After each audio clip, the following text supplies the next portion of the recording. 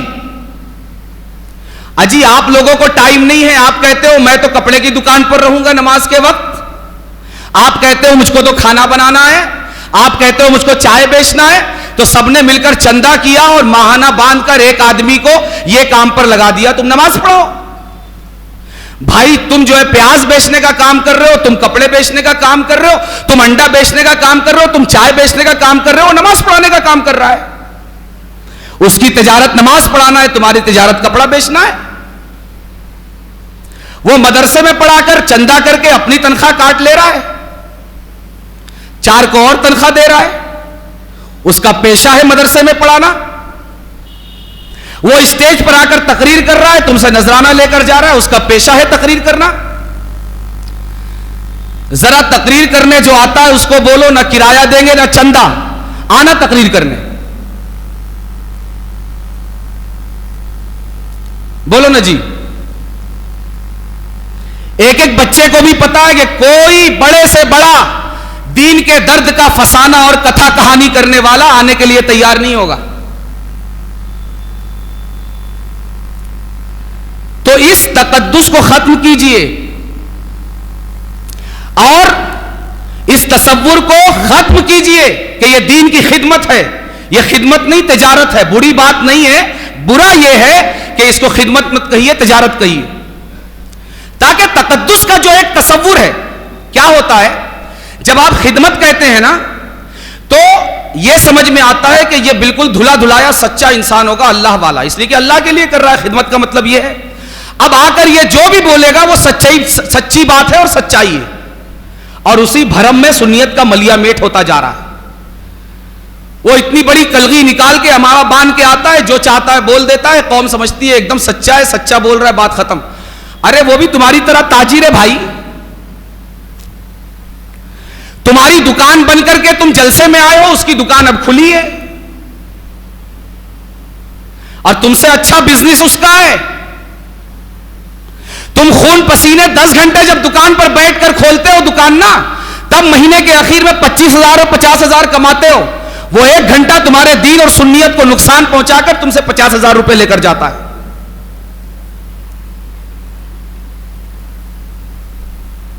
اس سے اچھا بزنس کیا ہے کہ بیٹھے بٹھائے لوگ مجھ کو مدرسے میں چندہ لا کر دیں, میں اپنی بھی تنخواہ بیٹھے بٹھائے نکالوں, 4 کا اور پیٹ پالوں. اور وہ 4 کیا کر رہے ہیں پتہ ہے؟ میرے ساتھ چل کے حضرت تو ولی ہیں, حضرت نے تو مردے کو زندہ کر دیا تھا, حضرت کا تو ہاتھ چوم لو تو یہ ہو جائے گا, پیر چوم لو. مارکیٹنگ کر رہے ہیں. مارکیٹنگ کرنے کا میرے کو جیب سے پیسہ نہیں, خود یہ بیوقوف عوام جمع کر کے دے رہی ہے. اس کی مارکیٹنگ بھی وہ کروا رہا ہے, بزنس بھی کر رہا ہے. اس سے اچھا بزنس کون سا ہے؟ ہو سکتا ہے کیا؟ اس لیے اس بھرم کو ختم کیجئے کہ امام خدمت کر رہا ہے, مدرسے میں پڑھانے والا خدمت کر رہا ہے, مفتی صاحب خدمت کر رہے ہیں, قاضی صاحب خدمت کر رہے ہیں. اگر یہ خدمت کرتے تو دین پر یہ ظلم نہیں کرتے کہ سال بھر پڑھنے والا مدرسے میں ایک نہیں ہوتا, اور جب دستار بندی کا وقت آتا تو 10 کے سر پر پگڑی لپیٹ دیتے, قوم کو دھوکہ دیتے, دین کو, اور قوم اور دین سے پہلے خدا کو دھوکہ دیتے. سچائی ہوتی, خوف خدا ہوتا تو رب کو دھوکہ دینے کی یہ جسارت کرتے؟ کبھی نہیں کرتے. لقب بڑے بڑے چاہیے, فلاں اعظم اور فلاں اکبر, فلاں کبیر, فلاں قاضی, فلاں اسلام اور فلاں یہ اور فلاں وہ. زندگی کا اگر پورا بایو ڈاٹا نکال کر دیکھا جائے تو کوڑی کی دین کی خدمت نہیں. ہاں, اپنے بزنس کی خدمت ضرور کی ہوگی. ہاں, صوفیہ سے اتنا لیا, صوفیہ سے کردار نہیں لیا, صوفیہ سے اخلاق نہیں لیا, صوفیہ سے دین سے بے رغبتی نہیں لی کہ صوفیوں نے پوری زندگی قوم کے لیے, دین کے لیے قربان کر دی مگر قوم سے کچھ وصولہ نہیں. صوفیہ سے یہ نہیں لیا, صوفیہ سے پیری مریدی لے لی. کیوں؟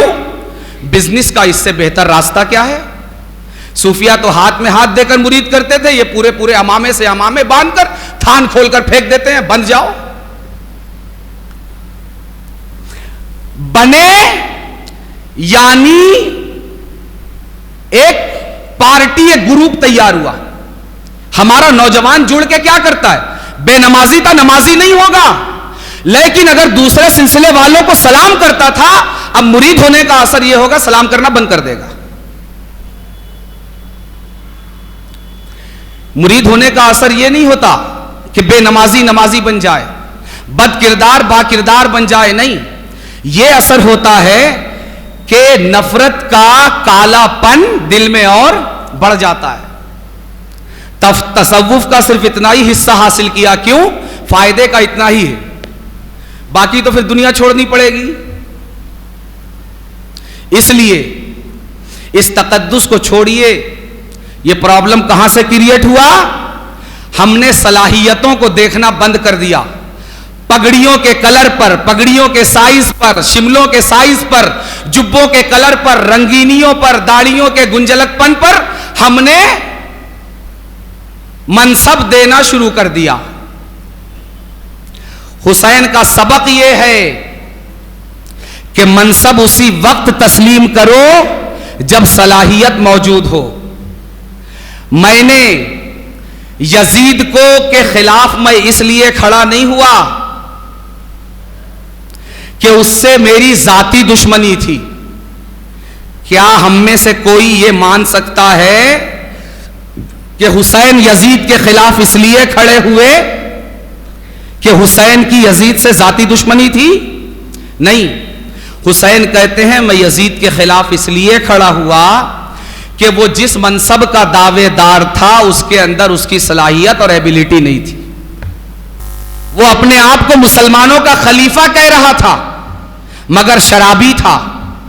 وہ اپنے آپ کو مسلمانوں کا خلیفہ کہہ رہا تھا, زانی تھا. وہ اپنے آپ کو مسلمانوں کا خلیفہ کہہ رہا تھا, فاسق و فاجر تھا.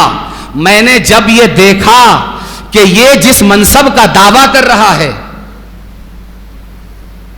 اس کے اندر یہ صلاحیت نہیں ہے, اس لیے میں کھڑا ہو گیا. کیوں؟ اس لیے کہ خلیفۃ المسلمین ہونا یہ اسلام کا سب سے بڑا منصب ہے. اسلام کا سب سے بڑا منصب ہے. پھر مفتی ہونا اسی کی ایک شاخ ہے, قاضی ہونا اسی کی ایک شاخ ہے, عالم ہونا اسی کی ایک شاخ ہے, امام ہونا اسی کی ایک شاخ ہے. اگر وہاں میں روک نہیں لگاتا تو قیامت تک کے لیے امت میں فساد مچ جاتا. اس لیے میں نے یزید کے خلاف نعرہ بلند کیا تاکہ اسلام میں صلاحیت اور منصب کی ایکوالٹی کی بنیاد پڑ جائے کہ منصب اسی کو ملے جس کے اندر اس منصب کی صلاحیت ہو, اور وہ جو منصب کا دعوے دار تو ہو مگر اس کی صلاحیت اس کے اندر نہ ہو تو ہر ایک مسلمان حسین بن کر اس کے راستے کا بریکر بن جائے. اس لیے دوستوں، حسین کا سبق کربلا کے میدان سے یہ ہے کہ جس طرح یزید خلافت کا دعوے دار تھا مگر اس کے اندر صلاحیت نہیں تھی، میں اس کے راستے میں بریکر بن گیا.